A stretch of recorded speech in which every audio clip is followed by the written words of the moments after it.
So yun, magandang araw sa mga tropa natin dyan, mga tropa natin nagmumotovlog, nagbe-endurance. So, ito na yung hinihintay natin. So, again, for this video, magre-review lang tayo nung binigay sa atin ng Zion Tactical. So, ito yung bag na binigay nila sa atin. So, again, big shoutout sa owner ng Zion Tactical and sa lahat ng staff ng Zion Tactical. Kasi isa tayo sa napili guys, isa tayo sa napili na binigyan nila ng bag, no? Para magagamit natin sa araw-araw and siyempre sa mga rides na darating and sa mga endurance sa salihan natin. So, grabe. Hindi tayo makapaniwala sa tayo sa napili ng Zion Tactical. So, i-review natin to para makita natin guys kung ano kaganda yung Zion Tacticals. Ito yung bag na binigay sa atin. Naka-GNT pa to guys, no? So, review lang natin para makita ng mga tropa nating riders dyan and mga tropa nating nagmo-motovlog. So, yun. Tinatawagan ko yung lahat. Yung mga rider na wala pang ganitong bag. Ang gusto mag-avail ng bag ng ganitong style. Yan.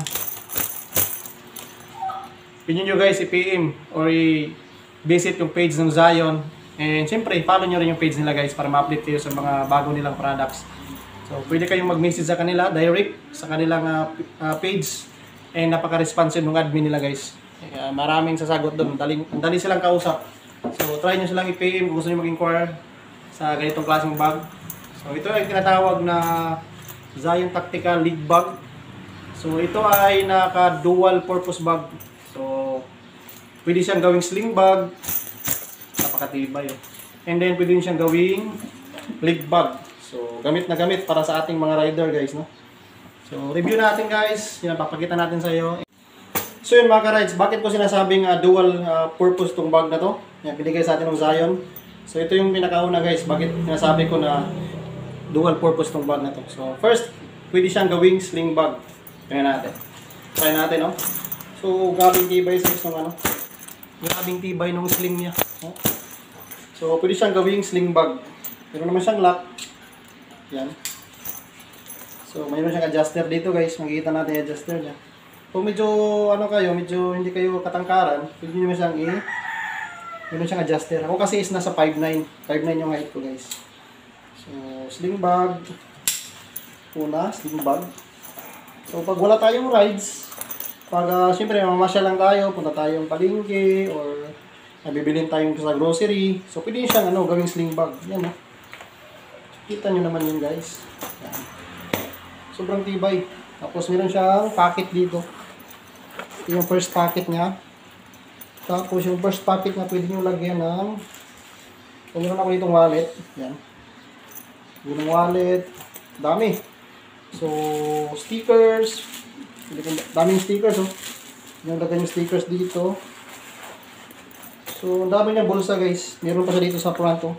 Pwede dito yung mga natin. Either susi, no? Case ng motor natin.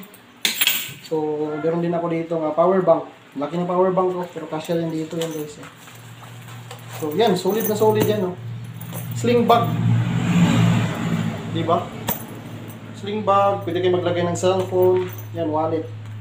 So, dami niyang bulsa. So, napakaganda ng bag na to para sa atin bilang isang rider. No?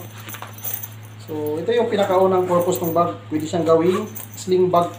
So, kahit namamasyal tayo, kasama yung mga natin.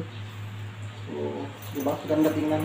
So, ang napakaganda nito guys, kasi meron siyang lagayan ng firearms, no? Especially dun sa mga, siyempre, mga kasama natin, mga kaibigan natin dyan na mga nasa uniform personnel, na may mga, siyempre, mga isyong personal firearms. So, pwede siyang ilagay dito guys.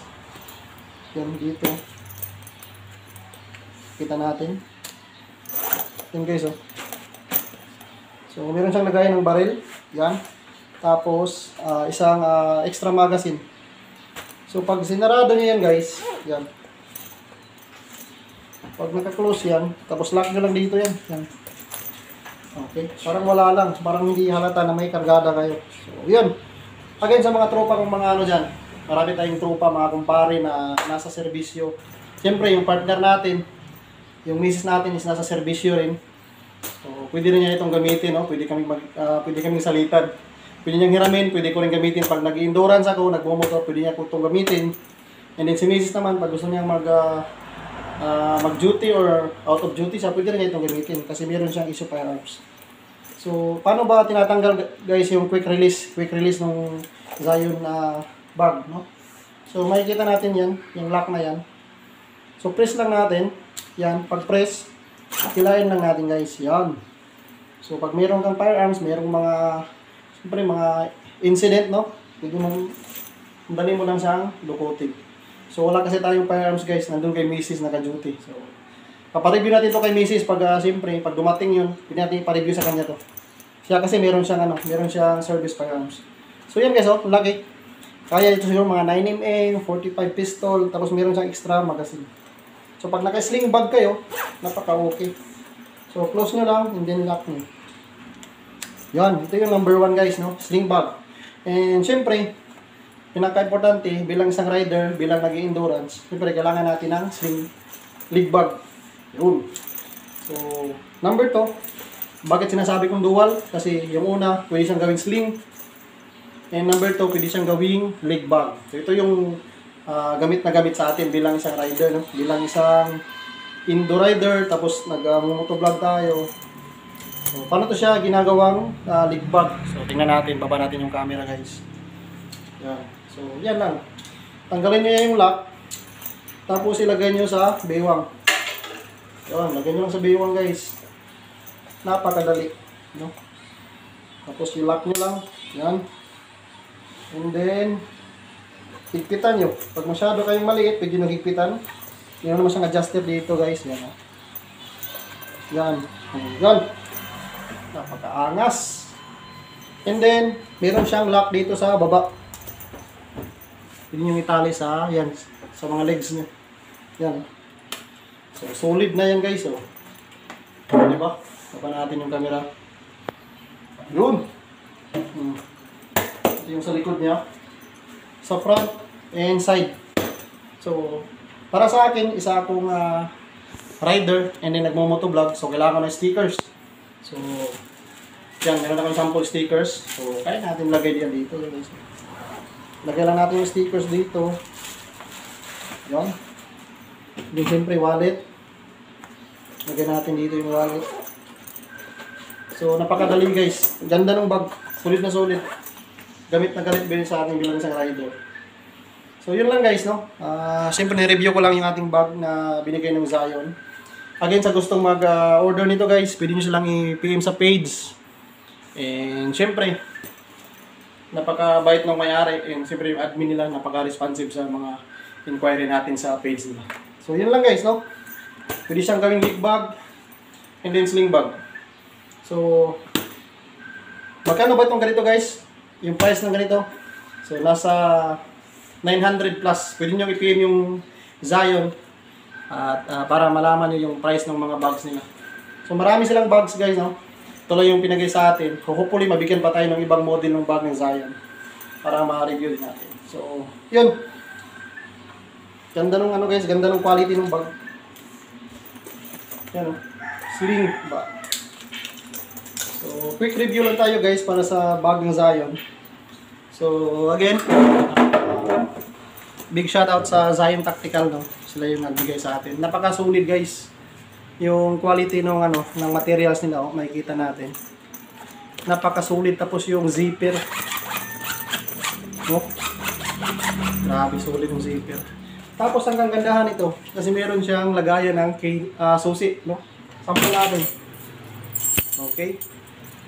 Alright, okay. Susi. Yun. So, napakatibay guys, oh. Di ba? Yan. Meron siyang lagay ng susi. So, sa ating mga rider, napaka-importante ng ganito. So, again guys, meron siyang pocket dito. Bulsa, tataas. Sa front, meron siyang bulsa na maliit. And then logo ng Zion. And then, meron din siyang pocket dito. Yan. Dinlagyan ng wallet. Cellphone. Tapos, andito guys yung quick draw niya. Quick draw pocket niya. Yan. So, yun. Yun lang. So, quick review lang tayo. Kasi gagawa natin to ng review. Kasi may nakita kasi ako sa ibang na motovlogger na ibang vlogger, yung ibang mga ng Zion. Sinasabitan to guys. Doon natin makikita kung grabe yung solid ng strap ng Zion. sinasabitan to ng tao guys. Hindi basta-basta. No? So, try natin sa next ano natin review. Try natin sabitan to. Kasi ako nasa 85 kilos, 5'9 yung height ko. So, try natin sabitan kung talagang hindi bibigay yung sling ng Zion Tactical. So, yun lang guys. Salamat sa panonood ng review natin sa Zion. So, again, big shout out sa owner ng Zion, kay Ma'am and Sir, sa tiwala na binigay sa atin bilang isa sa magre-review ng bag nila. And syempre, araw-araw natin itong gagamitin, makakasama natin sa mga rides natin, sa endurance ride natin. This coming April 14, meron tayong endurance sa Butuan City. So, gagamitin natin guys yung Zion. So, marami silang bag, marami silang iba't ibang klaseng bag. So, hopefully, ma-review din natin yung ibang bag nila. So, ayan, salamat sa panonood. And sa lahat ng tropa nating riders dyan, avail na kayo guys. PM nyo sila sa page. PM kayo sa page, inquire kayo doon. Bilis ng sagot guys, no? Para ma-avail nyo yung ganda ng tibay ng Zion Tactical bag. So, salamat sa panonood guys. Ride safe sa lahat. And Zion Tactical family, salamat sa tiwala. God bless sa inyo.